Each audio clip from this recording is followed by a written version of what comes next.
আজকে তোমাদের কাছে আমার একটা রিকোয়েস্ট রয়েছে, কি বলো তো, এই যে কেকটা বানাচ্ছি এটা আমি একটা রেফারেন্স পিকচারের অনুসারেই বানিয়েছি। তো তোমাদেরকে আমি এই কেকের শেষে আমার এই কেকের ফাইনাল লুকটা শেয়ার করব, আর একই সাথে শেয়ার করব যে রেফারেন্স পিকচারটা আমাকে পাঠানো হচ্ছে সেটা দেখে জানাবে যে আমি কতটা করতে সক্ষম হয়েছি আর কতটা আমি ইমপ্রুভ করতে পারতাম। আর এই কেকটা দেখে বুঝতে পারছো এটা একটা ব্ল্যাক ফরেস্ট কেক ছিল, আর থিম ছিল এটা বেবি শাওয়ার। রেফারেন্স পিকচার দেখে আমার খুব পছন্দ হয়েছে, স্পেশালি কালার কম্বিনেশনটা।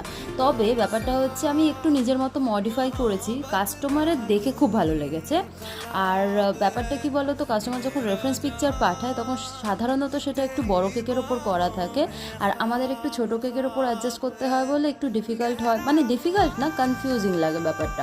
আমার ক্ষেত্রে হয়েছিল যে একটা বাটারফ্লাই লাগানোর ছিল, এবার বাটারফ্লাইটা আমি ঠিক কোন দিকে বসালে কেকটা দেখতে আরও সুন্দর লাগবে, তো সেটা আমি বুঝতে পারছিলাম না, ওটা নিয়ে একটুখানি আমার কনফিউশন ছিল। বাট ঠিক আছে, তাও আমি ওটা লাগিয়ে দিয়েছিলাম, আর পরে দেখলাম না, দেখতে ভালোই লাগছে। তো তোমরা দেখে জানিও কীরকম লাগছে। যদি ভিডিও ভালো লাগে তাহলে প্লিজ লাইকটা করে দিও, আর চ্যানেলটাকে অবশ্যই সাবস্ক্রাইব করে নিও। তাহলে চলি আজকের জন্য টাটা, দেখা হচ্ছে পরের ভিডিওতে। হর হর মহাদেব।